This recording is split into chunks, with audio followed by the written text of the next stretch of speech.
yo vì yo nang to kế chào Giêsu tao cho người trên đi là yo hầu y luôn luôn vì yo ni lu lu tê đừng nói ni yo chứ Giêsu ni lu lu yo tin anh gạo chi lu cầu ali hằng đế lê nu nói bé đua con tranh cho Giêsu vì nữ lu có giá cô em nữ cha li lo yo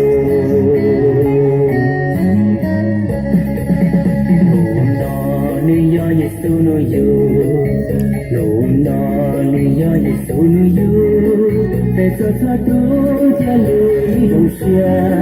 peso tu jali dosia, lahunga wa beji Yesu. Hallelujah, Yesu nuyu, Hallelujah, Yesu nuyu, peso tu jali dosia. Eso fue tu jali dosia la honga oa beche Yesu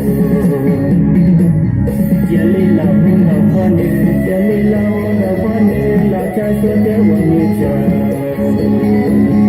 jali la honga fane jali la honga fane la cha so fane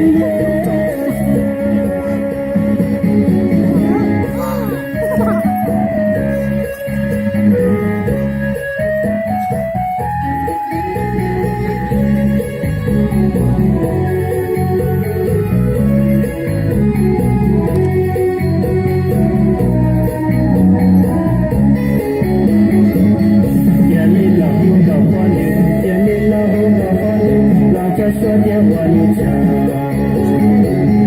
jani la hunga kwani jani la hunga kwani la cha so kwa Yesu lusan che lai tande lusan che lai tande cho ta ba pe na ka yo yo cho ta ba pe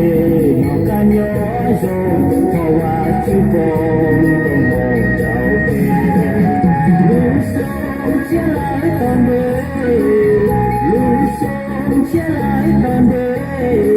cho ta có thể nó ca nhớ rồi cho ta có thể nó ca nhớ rồi họ qua chi phone cùng một cháu bé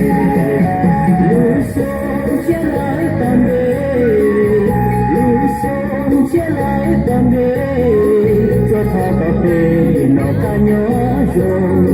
cho ta có thể nó ca nhớ rồi họ qua chi phone cùng một cháu bé